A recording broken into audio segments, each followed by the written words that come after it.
오늘 함께 읽은 본문 말씀으로 하나님의 자녀와 마귀의 자녀라는 제목으로 함께 은혜를 나누고자 합니다.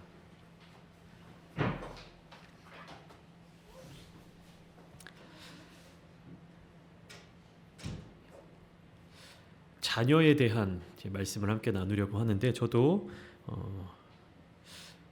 지난번 금요 예배 말씀을 전할 때에는 자녀가 없었고 아버지의 어떤 그러한 마음이 없었는데 오늘 금요 예배 설교를 딱 준비하는 이 본문을 묵상하면서 이제 실제적인 아버지가 됐고 그 아버지의 마음으로 하나님 아버지의 마음을 느끼면서 이렇게 묵상을 하니까 조금 더 깊은 묵상이 되었던 것 같습니다. 보통 이제 관계로 이야기를 나아갈 때 이제 부자지간의 관계도 있지만 우리가 친구와 사기꾼의 차이를 좀 알고 말씀을 시작했으면 좋겠습니다. 우리가 사회에서 여러 가지 관계들을 많이 가지는데 학창 시절에 함께 지지고 볶고 했던 그런 이제 친구들과 다르게 사회생활을 하면서 다양한 사람들을 만나게 되고 그 다양한 사람들이 어떤 순간에는 나에게 친구가 되고 어떤 순간에는 나의 적이 되기도 하고 여러 가지 복합적인 관계 속에서 우리는 삶을 살아가고 있습니다. 그런데 그런 사회 속에서 만난 사람이 나에게 있어서 친구가 될 수 있는지 혹은 나를 괴롭히고 나를 괴롭게 만드는 사기꾼이 될 수 있는지 그것을 우리가 잘 판단을 해야 될 것 같아요. 왜냐하면 이 친구와 사기꾼이 가지는 공통점 그리고 처음으로 접근하는 그 접근 방법이 동일하기 때문입니다. 친구와 사기꾼이 가지는 공통적인 요소는 뭐냐면요, 신뢰예요. 신뢰감이라고 하는 그 요소로 접근을 해옵니다. 그렇게 가까워지게 되는 것이죠. 이 신뢰라고 하는 단어를 조금 더 다른 말로 표현을 해보면 믿음입니다. 그리고 믿을 만한 어떠한 요소까지도 포함을 할 수가 있겠죠. 그러니까 이것이 공통점이에요. 친구와 사기꾼이 가지게 되는 공통점이 뭐냐면 굉장히 믿을만해 보이고 그리고 굉장히 신뢰를 주는 그런 존재라는 것이죠. 반면에 친구와 사기꾼이 가지는 결정적인 차이가 있어요. 그 차이는 뭐냐면 공통점이 신뢰라고 했잖아요. 근데 그 신뢰를 가지고 무엇을 하느냐가 친구와 사기꾼을 가르는 큰 차이점이 되는 것입니다. 그러니까 친구는 그 믿음, 그러니까 그 신뢰를 가지고 무엇을 하냐면 상대방을 위한 일들 그리고 상대방과 내가 함께 유익을 얻을 수 있는 일들 혹은 뭐 유익을 얻지 못하더라도 함께 보내는 시간, 함께 할 수 있는 일들, 함께 나눌 수 있는 것, 마음을 나누고 교감할 수 있는 것 그런 일들을 하지요.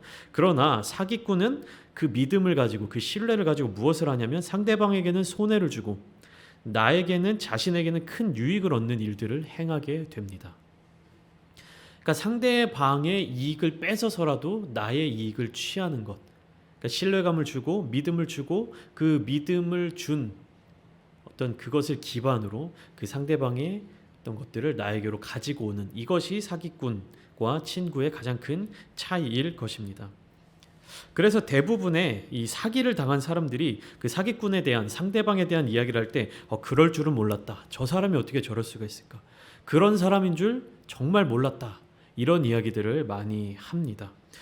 저희 지난주 SBS 뉴스에 보도된 한 가지 사건이 있어요. 뭐냐면 맘카페 상품권 사기 사건이에요.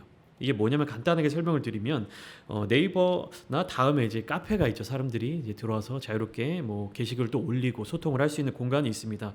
근데 유아용품하고 가전제품을 저렴하게 판매하는 그런 카페를 개설한 사람이 있었어요.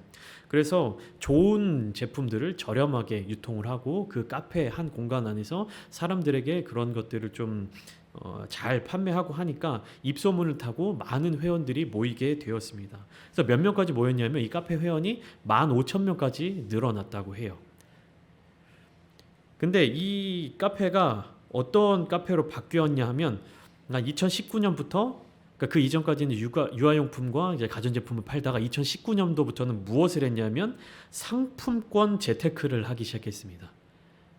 뭐냐 하면 이제 물건들을 팔던 사람이었잖아요. 유아용품과 그다음에 가전제품을 팔던 사람이 이제는 상품권을 팔기 시작하는 거예요. 뭐 백화점 상품권이 될 수도 있고 문화 상품권이 될 수도 있고 주유 상품권이 될 수도 있고 10만 원짜리 백화점 상품권을 이 사람에게 사면 어떤 좋은 혜택이 있냐면 최대 30%까지 상품권을 더 얹어준다라는 거예요. 그러니까 내가 그냥 일반적으로 백화점에 가서 백화점 상품권을 구매하면 현금 10만 원을 주고 상품권 10만 원을 받잖아요. 그렇게 해서 이제 다른 사람들에게 선물하기 위해서 그런 용도로 상품권을 사는데 요 카페에서는 어떤 작업을 했냐면 내가 이 카페 주인에게 운영자에게 10만 원을 송금을 하면 내가 원하는 종류의 상품권이 11만 원이 오고 뭐 12만 원이 오고 그리고 더 거기서 회원 등급이 높은 사람은 13만 원짜리 상품권이 오는 거예요. 그러면 실질적으로는 어떤 효과를 누리게 되는 겁니까? 현금은 아니지만 현금과 동등한 가치의 상품권들이 나에게 들어오는 거잖아요. 그래서 사람들에게 그렇게 판매를 하면서 신뢰를 쌓아가기 시작해요. 몇 년 동안 쌓았냐면 2021년까지 2019년도부터 시작해서 2021년까지 2년 내지 3년간 그렇게 사람들에게 퍼센트에 더 얹어서 상품권을 판매를 했죠. 그런데 어느 순간부터 이 상품권 지급이 늦어지기 시작하는 거예요. 그 전까지 뭐냐면 내가 10만 원을 오늘 보냈으면 바로 그 상품권이 다음날 도착하게끔 아니면 이제 모바일 상품권으로 해서 번호가 바로 오고 이런 식으로 진행을 했는데 2021년 하반기부터는 그 지급 기간이 며칠 단위로 늘어나기 시작하더니 아예 사람들의 입금은 돈은 다 받아놓고 상품권을 발송하지 않는 일이 벌어지게 되었습니다. 그렇게 되니까 돈을 크게 지불한 사람은 얼마까지 지불하게 됐냐면 최대 피해자가 2억 원의 돈을 지불해놓고 상품권을 받지 못하는 일이 발생한 거예요. 그렇게 한 4,500명의 피해자가 나타나게 됐는데 그 피해자들의 총 금액이 피해 금액을 합산해 보니까 얼마냐면 25억 원이라는 돈을 그렇게 사기를 쳐서 자기의 유익을 가지고 가게 되는 거였죠. 그러니까 이 25억 원에 달하는 이 사기 피해를 저지르기 위해서 이 카페 운영자가 했던 것이 무엇입니까? 수년간 사람들에게 신뢰를 주었죠. 믿음을 주었죠. 그리고 친절을 베풀었죠. 그런데 결국에 그 친절함과 그 신뢰가 그 고객들에게는 어떻게 돌아왔습니까? 큰 금전적인 피해로 돌아오게 되었죠. 우리가 이번엔 성경 속 이야기로 한번 들어가 보면 좋겠습니다. 신뢰 그리고 믿음의 좋은 본보기에 대해서 성경 속에서 한번 같이 찾아봤으면 좋겠습니다. 사무엘상 20장 12절부터 13절까지의 말씀입니다. 우리가 요즘에 새벽에 사무엘상 요 딱 부분을 함께 나누고 있는데 사무엘상 20장 12절과 13절 말씀을 우리 함께 찾아보겠습니다. 조금 구약으로 넘어가세요. 사무엘상 20장 12절과 13절의 말씀을 우리 함께 보시겠습니다.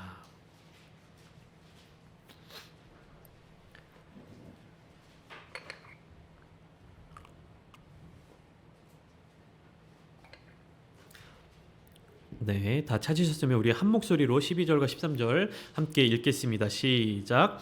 요나단이 다윗에게 이르되 이스라엘의 하나님 여호와께서 증언하시거니와 내가 내일이나 모레 이맘때에 내 아버지를 살펴서 너 다윗에게 대한 의향이 선하면 내가 사람을 보내어 내게 알리지 않겠느냐. 그러나 만일 내 아버지께서 너를 해치려 하는데도 내가 이 일을 내게 알려주어 너를 보내어 평안히 가게 하지 아니하면 여호와께서 나 요나단에게 벌을 내리시고 또 내리시기를 원하노라. 여호와께서 내 아버지와 함께 하신 것 같이 너와 함께 하시기를 원하노니. 다윗과 요나단 굉장히 유명한 이제 우정의 상징이죠.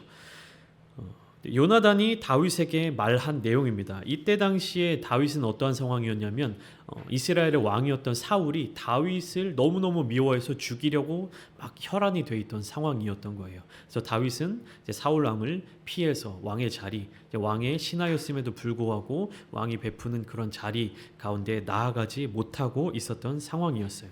그래서 요나단에게 어떠한 부탁을 합니다. 왕의 의중이 나를 죽이려는 마음이 있다면 나에게 그것을 알려줘라. 신호를 줘라. 혹여나 왕의 마음이 좀 풀어져서 나를 죽이고자 하시지 않는다면 내가 왕에게로 돌아가겠다. 이렇게 부탁을 합니다. 그래서 요나단이 다윗의 친구였지만 동시에 어떤 사람이었습니까? 사울 왕의 아들, 왕자였죠. 그러니까 다음 왕위 계승자였습니다. 근데 이렇게 자기의 아버지이자 이스라엘의 왕이었던 사울이 다윗을 죽이려고 하는 그 이유 가운데는 어떠한 이유도 있었냐면 장차 이 이스라엘 왕위를 나의 아들인 요나단이 이어나가야 되는데 다윗이라는 사람의 영향력이 너무 커지고 인기가 너무 많아지기 때문에 우리 가문의 어떤 왕위를 위협한다라는 이유 때문에도 다윗을 죽이려고 했던 것이 있었습니다. 그러니까 요나단의 입장에서 보면 다윗이라고 하는 사람의 존재가 굉장히 큰 부담이 될 수도 있고 위협이 될 수도 있었습니다. 근데 요나단은 자신이 왕이 되지 못한다 할지라도 다윗을 사랑하는 마음이 있었어요. 그렇기 때문에 그 마음을 가지고 다윗을 향한 사랑으로 끝까지 다윗에게 신뢰를 줍니다. 그리고 믿음을 줍니다. 그래서 약속을 하는 거죠. 그러니까 내가 너에게 이러이러한 신호를 주겠다. 그러니까 왕의 마음을 내가 떠보고 왕이 좀 마음이 풀어지는 것 같으면 내가 화살을 쏴서 종에게 네 화살이 네 이쪽에 있다. 라고 하면 왕이 이제 너를 죽이지 않을 마음을 가지고 있고 화살을 멀리 쏴서 야 화살이 저쪽에 있다라고 하면 이제 멀리 도망가라 이런 서로 간에 사인을 만들고 그 다음날이 되는 것입니다. 그런데 만약에 요나단이 여기에서 다윗에게 신뢰를 저버리는 일, 그러니까 다윗을 속여서 다윗을 제거하는 그런 선택을 할 수도 있었겠죠. 그러나 요나단은 다윗을 사랑하고 다윗에게 신뢰를 줬고 그 신뢰를 저버리지 않았습니다. 그리고 요나단이 다윗에게 한 가지 약속을 받아내요. 네가 나중에 왕이 되었을 때 내 집을 기억해 달라. 너의 인자함을 나의 집에서 영원히 끊어버리지 말아달라라는 약속을 하게 됩니다. 그래서 다윗 또한 요나단과의 이 약속을 끝까지 지켜냅니다. 그러니까 사울의 가문이 다 멸망했는데 누가 혼자 살아남았냐면 요나단의 아들이 살아남아 있었어요. 무비보셋이죠. 그래서 그 살아남은 요나단의 아들을 자기의 아들과 같이 잘 보살폈던 다윗의 그런 일화를 우리가 성경 속에서 확인을 할 수가 있습니다. 그러니까 친구와 사기꾼 차이가 여기에서 나오게 되는 것이에요. 그 신뢰를 가지고 무엇을 하느냐, 그 믿음을 가지고 무엇을 하느냐. 우리가 지난 시간 2주 전에 함께 나눴던 본문의 마지막 절이 요한복음 8장 30절인데 이렇게 기록이 되어 있습니다. 짧은 말씀인데 이 말씀을 하심에 많은 사람이 믿더라. 이런 기록이에요. 이 말씀을 하심에 많은 사람이 믿더라. 예수님께서 하신 말씀을 많은 사람이 믿었다라고 하는 이야기입니다. 무엇을 믿었습니까? 두 가지를 믿었어요. 앞의 내용을 쭉 요약을 해보면 두 가지 사항을 믿은 겁니다. 첫 번째는 예수님이 그리스도이심을 믿었습니다. 그리고 두 번째는 예수님이 하나님께서 보내신 사람인 줄 믿었습니다. 그러니까 예수님이 메시아 구원자이심을 믿었고 그리고 예수가 하나님께서 보내신 사람이라는 것을 믿었습니다. 그러니까 예수님이 하신 그 말씀이 그거였어요. 그러니까 그것을 예수님이 그 자리에서 하신 말씀을 듣고 사람들이 믿었어요. 예수님을 믿은 거죠. 근데 오늘 본문 첫 절이 어떻게 시작을 하냐면 그러므로 예수께서 자기를 믿은 유대인들에게 이르시되 너희가 내 말에 거하면 참으로 내 제자가 되고 어떤 전제로 시작을 하게 되냐면 예수께서 자기를 믿은 유대인들에게 이르시되라고 시작이 되어 있어요. 그러면서 어떻게 시작하시냐면 너희가 내 말에 거하면 이라는 조건부로 시작을 하게 됩니다. 네, 예수님의 말씀에 거한다는 것 이것은 굉장히 중요한 일이에요. 우리가 굉장히 성경을 보면서도 가볍게 넘어가는 문장일 수 있어요. 31절 말씀이. 근데 예수님의 말씀에 거한다라는 것은요. 그냥 그래 우리가 예수님 말씀에 거하고 있어. 내가 예수님 말씀을 늘 기억하고 살아. 이 정도로 끝나는 것이 아니라 우선 내 안에 있는 확고한 결단이 있어야 되는 거예요. 그리고 예수님의 말씀을 날마다 나의 삶 속에서 묵상을 해야 되는 거예요. 곱씹어 봐야 되는 거예요. 그리고 그 말씀에 순종을 하는 것이고 그 순종이 실천으로 나타내 보여져야 하는 겁니다. 이것이 예수님의 말씀 안에 거한다라는 것의 의미예요. 그렇게 예수님의 말씀에 거하면 무엇이 됩니까? 31절에는 참으로 내 제자가 되고, 참으로 내 제자가 된다라는 것은 참된 제자죠. 그러면 반대로 뭐가 있겠습니까? 거짓된 제자. 그러니까 참된 제자와 가짜 제자가 있을 수 있는 것이죠. 그 두 번째는 예수님의 말씀에 거하면 무엇이 됩니까? 32절에 진리를 알게 된다. 진리의 인격화 그리고 진리의 신격화, 그러니까 진리를 그냥 단순한 하나의 단어라든지 하나의 어떤 요소로 그 명제 자체로만 남아있는 것으로 생각하는 것이 아니라 살아 움직이는, 살아 역사하는, 살아서 유기적으로 역동하는 그러한 존재로 표현을 하신 거예요. 그러니까 하나님의 말씀, 예수님의 말씀, 그 말씀 안에 거할 때 예수님의 제자가 될 수 있고 참된 참으로 예수님의 제자가 되고 진리를 알게 된다. 그리고 이어나가서 이 진리가 결국 어떤 역할까지 합니까? 너희를 자유롭게 하리라. 예수님의 말씀이라고 하는 것은요, 우리가 두 가지로 해석을 해야 됩니다. 예수님께서 정말로 이 말씀을 하실 때는 무엇이냐면요, 이스라엘 사람들에게, 이스라엘 백성들에게 주시는 예수님의 하나님의 계시, 예수님의 말씀, 실질적으로 예수님께서 육성으로 하시는 그 말씀을 포함해서 오늘날 우리가 이 성경을 보면서 예수님의 말씀으로 받아들여야 되는 것은 무엇입니까? 성경, 하나님의 말씀, 예수님의 삶, 이것으로 우리가 받아들여야 되겠죠. 그리고 이 진리가 우리를 자유롭게 하리라, 너희들을 자유롭게 하리라 라는 것은요, 어떤 자유냐면 죄로부터의 자유를 의미합니다. 그러니까 정치적인 자유, 종교적인 자유, 행동, 어떤 그런 제약이 없는 그런 자유를 이야기하는 것이 아니라 죄로부터의 자유를 의미합니다. 그러니까 진리가 없으면 무엇도 없는 겁니까? 자유도 없는 것이죠. 반대로 우리가 죄로부터의 자유를 얻기 위해서는 무엇이 필요한 겁니까? 진리가 필요한 것입니다. 그러니까 진리가 없는 상황에서 사람들은 어떻게 되어 있는 거예요? 매여 있는 겁니다. 묶여 있는 거예요. 이 죄라고 하는 것에 묶여가지고 그 죄의 틀 밖으로 벗어날 수가 없는 겁니다. 그러니까 죄라고 하는 것에 어느 정도 이렇게 우리가 가축들을 이렇게 끈으로 묶어가지고, 혹은 이제 강아지들 이제 키울 때 묶어서 말뚝에다 이렇게 묶어 놓잖아요. 그럼 그 끈이 닿는 행동 반경까지밖에 돌아다닐 수가 없어요. 그러니까 우리가 죄라는 것에 진리가 없다면 죄라는 것에 묶여가지고 죄의 영역 안에서밖에 살아갈 수가 없는 것입니다. 자유롭지 못한 거예요. 아니 우리가 왜 오늘날을 살아가면서 민주주의, 자유민주주의라고 얘기하고 우리가 하고 싶은 거 할 수 있고 내 마음대로 이렇게 움직일 수 있는데 왜 우리에게 자유가 없지? 왜 없다고 말씀하시지? 이렇게 인지할 수 있는데 그것이 아니라 죄로부터의 자유, 그러니까 죄에 매여 있지 않을 자유, 죄로부터 멀어질 수 있는 자유를 의미하는 것입니다. 그런데 예수님께서 이 말씀을 하실 때 이스라엘 유대인들도 예수님의 말씀을 잘못 받아들이게 된 거예요. 33절에 보시면 이렇게 기록되어 있죠. 우리가 아브라함의 자손이라 남의 종이 된 것이 없거늘 이라고 이야기를 하고 있습니다. 아브라함의 자손, 남의 종이 된 것이 없다. 그런데 실제적으로 유대인들의 역사를 보면요, 수많은 나라들의 지배를 받았어요. 아수르, 바벨론, 페르시아, 그다음에 헬라, 로마. 지금 예수님 당시에는 누구의 지배를 받고 있었죠? 로마의 지배를 받고 있었습니다. 그런데 유대인들은 뭐라고 얘기를 하고 있냐면 우리가 아브라함의 자손이기 때문에 남의 종이 된 적이 없다라고 이야기를 하는 겁니다. 뭐냐면 이스라엘 민족들이 가지는 그들만의 자부심이었어요.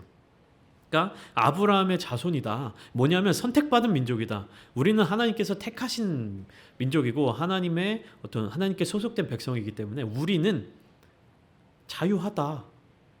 그것만으로 우리는 자유할 수 있다. 하나님께 선택받은 백성, 하나님의 언약의 백성, 아브라함의 자손.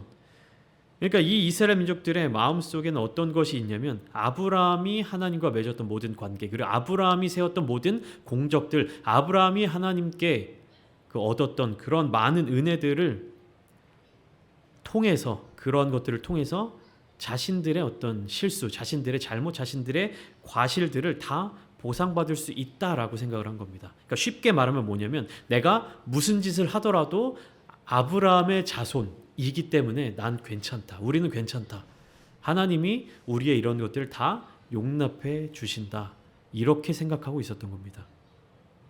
내가 어떻게 살든지 간에 우리 조상이 누구이기 때문에 아브라함이기 때문에.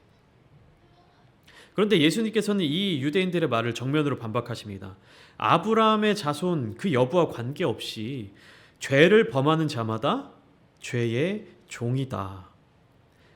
그러니까 뭐냐면 내가 아브라함과 어떤 관계이냐, 우리의 혈통이, 우리의 혈연이 아브라함을 통해서 지금 흘러내려온 그 혈통이냐, 이게 중요한 것이 아니라 아브라함과 나의 관계가 중요한 것이 아니라 누구와의 관계가 중요한 거다라고 주님께서 말씀하시냐면 하나님과의 관계가 어떠한가, 이것이 더 중요하다라는 거예요. 그래서 어느 누구도 죄로부터 자유로울 수 없기 때문에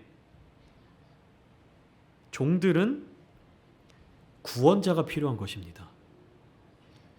그것이 영적인 구원자, 그러니까 하나님의 아들이자 무엇으로부터의 자유를 주실 분입니까? 죄로부터의 자유를 주실 분인 것이죠. 그러니까 이스라엘 민족들은 아브라함의 자손이면 구원을 받는다, 이 개념이 아주 그냥 머릿속 뿌리 박혀 있는 그런 상황이었는데 예수님은 계속해서 무슨 말씀을 하시는 겁니까? 죄로부터 자유해야 된다. 하나님 아버지와의 관계가 중요하다. 이 말씀을 하고 계신 거예요. 그래서 37절에 이렇게 말씀하시죠. 나도 너희가 아브라함의 자손인 줄 아노라. 그러나 내 말이 너희 안에 있을 곳이 없으므로 나를 죽이려 하는도다. 이 말씀이 굉장히 또 중요한데요. 우리가 예배를 드리고 말씀을 들을 때 그런 게 있어요. 들을 때 은혜로운 말씀들이 있어요.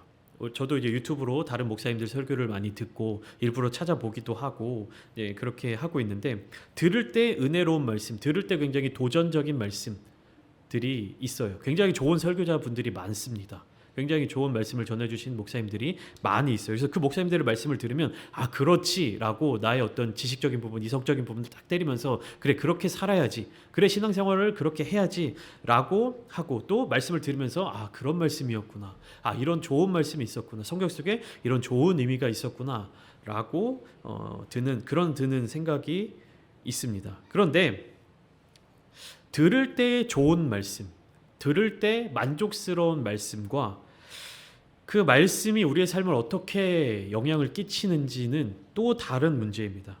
우리는 듣고 좋은 말씀, 들을 때 은혜로운 말씀을 찾아가야 되는 것이 아니라 그 말씀이 우리 안에 머물게 해야 되는 거죠. 우리 마음 속에, 우리의 심령 속에 머물 수 있는 말씀을 찾아 먹어야 되는 거예요.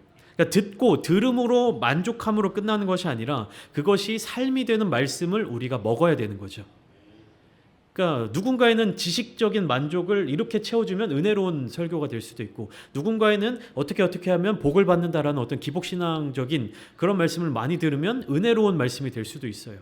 그런데 들을 때 좋은 말씀, 들을 때 은혜로운 말씀들을 우리가 찾아가는 것이 아니라, 그리고 그런 말씀들이 은혜로운 말씀이다라고 생각하는 것이 아니라 어떤 말씀을 들어야 하냐면 그 말씀이 우리의 삶이 되는 말씀, 우리의 삶으로 나타나는 말씀, 우리의 삶으로 적용하는 그러한 말씀이 되어야 되는 거예요. 그렇기 때문에 먼저는 설교자의 입을 통해 나오는 말씀이 진정한 예수님이어야 합니다. 그러니까 예수님을 증거하는 말씀을 설교자가 준비를 하고 그것을 전달해야 되는 거예요. 그러니까 설교자의 입을 통해서 나오는 그 메시지들 안에 예수님, 하나님의 말씀, 예수님의 말씀, 그리스도의 복음이 있어야 하는 것이고요. 그것은 목회자적인 역할입니다. 그리고 말씀을 듣는 성도들의 역할은 뭐냐면 그 말씀을 받아서 듣고 끝나는 것이 아니라 마음밭에 새겨야 되는 거예요. 마음밭에 씨를 뿌려야 되고요. 그것이 잘 심겨질 수 있도록 받아들여야 되는 거예요. 들을 때 아멘하고, 들을 때 그래 나 그렇게 살아야지, 그런 말씀을 들어놓고 삶으로 돌아가서, 가정으로 돌아가서, 집으로 돌아가서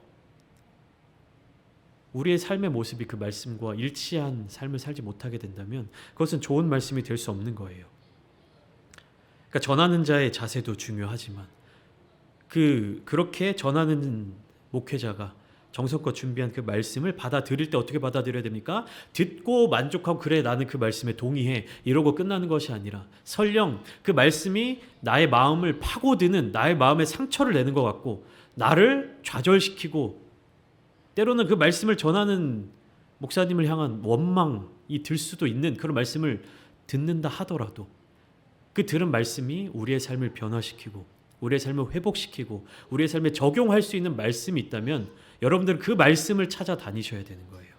들을 때 만족스러운 말씀, 들을 때 기분 좋은 말씀, 들을 때 동의가 되는 그 말씀이 아니라 그 복음이 우리의 삶 가운데, 우리 10년 가운데 깊이 뿌리 박혀서 나의 삶을 변화시킬 수 있는 그런 말씀을 찾아가셔야 됩니다. 그것이 진정한 예수이고 그것이 진정한 복음인 것이죠. 그렇기 때문에 예수님은 유대인들과의 이 대화를 통해서 하나님의 자녀와 마귀의 자녀에 대해서 이야기를 또 나누어 주십니다. 38절에서 보면 이런 말씀을 하세요. 내 아버지에게서 본 것을 말한다. 나는 내 아버지에게서 본 것을 말하고 너희는 너희 아비에게서 들은 것을 행한다.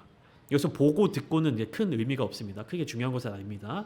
나는 뭐냐면 나의 아버지의 영향을 받고 너희는 너희 아비의 영향을 받는다. 나의 아버지는 누굽니까? 예수님께서 말씀하시는 내 아버지는 하나님 아버지. 예수님께서 말씀하신 너희 아비는 누구입니까? 마귀. 44절에 예수님께서 말씀하시죠. 너희 아비는 마귀입니다. 그런데 이스라엘 백성들이 주장하는 자신들의 아비는 누구입니까? 자신들의 아버지? 아브라함이었죠. 근데 예수님이 말씀하시는 그리고 실질적인 그들의 아비는 누구예요? 마귀인 거예요. 그러니까 이스라엘 백성들은 우리가 아브라함의 자녀로서 아브라함의 자손들로서 그 아브라함의 길을 따라서 가고 있다라고 예수님을 주장하고 이야기를 하고 있지만 실질적으로 예수님이 지적하시는 부분은 뭡니까? 너희 아비는 누구다? 마귀다. 그래서 어떻게 알 수 있습니까? 아브라함의 자손이라고 말하는 사람들이 아브라함을 전혀 닮지 못했습니다. 아브라함을 닮지 않고 누구를 닮은 겁니까? 마귀를 닮은 거예요. 대표적으로 아브라함은 하나님의 음성을 정확하게 듣고 순종했습니다. 하나님이 가라고 하시는 그 땅으로 지체 없이 떠나갔고 하나님의 자녀로 살아가는 그 삶을 온전히 평생을 다해서 누렸던 사람이에요. 그러니까 하나님의 자녀로 살아가는 삶, 하나님을 아버지로 여기고 그리스도를 기다리고 예수님의 그 때를 소망했던 사람이 아브라함이었습니다.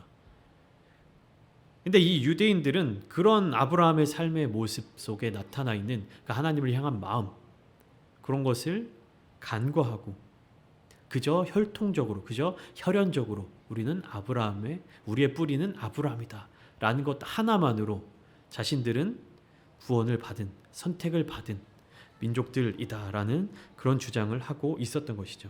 그렇기 때문에 41절부터 이후의 8장의 마지막까지는 예수님과 유대인들 사이에서 계속해서 이 논쟁이 지속되는 것을 알 수가 있습니다. 제가 시간이 부족해서 다 나누지는 못하겠지만 42절에 이렇게 나와 있어요. 하나님이 너희 아버지였으면 너희가 나를 사랑하였을 것이다. 예수님이 이렇게 말씀하세요. 왜? 내가 하나님께로부터 나와서 왔기 때문에. 근데 너희는 누구냐?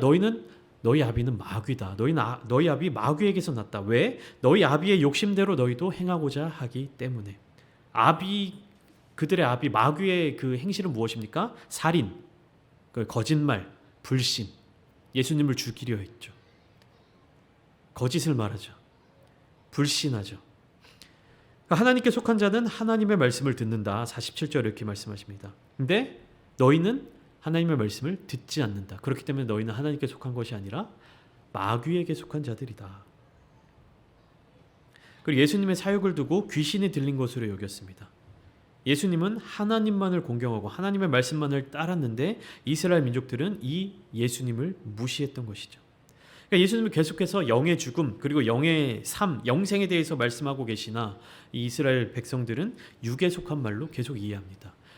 예수님이 이 땅에 구원자로 오신 것은 무엇을 구원하기 위한 겁니까? 영의 생명을 구원하기 위해 오셨는데 죄로부터 자유를 주시기 위해서 오셨는데 이스라엘 백성들은 계속해서 무엇으로부터의 자유를 원했냐면 로마로부터의 자유 그리고 경제적인 어떤 그 빈곤함으로부터의 자유 배고픔으로부터의 자유 이런 거를 계속 원했던 거예요.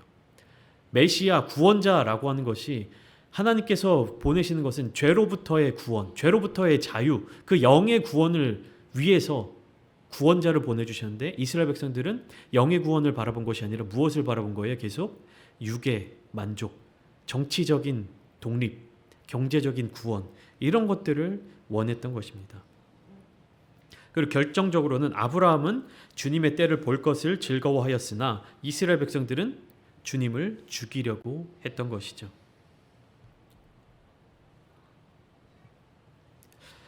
하나님의 자녀로서의 삶, 그리고 마귀의 자녀로서의 삶.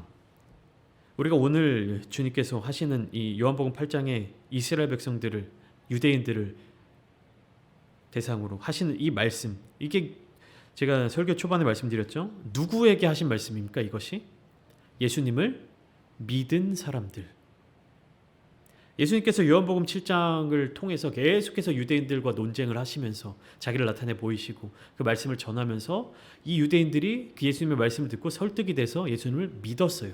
그런데 그 믿음이 어떤 믿음이었냐면 영으로, 마음으로, 그들의 심령을 통해서 믿은 것이 아니라 그냥 예수님의 그 말씀 속에서 나타나 보이는 그런 어떤 논쟁, 논리,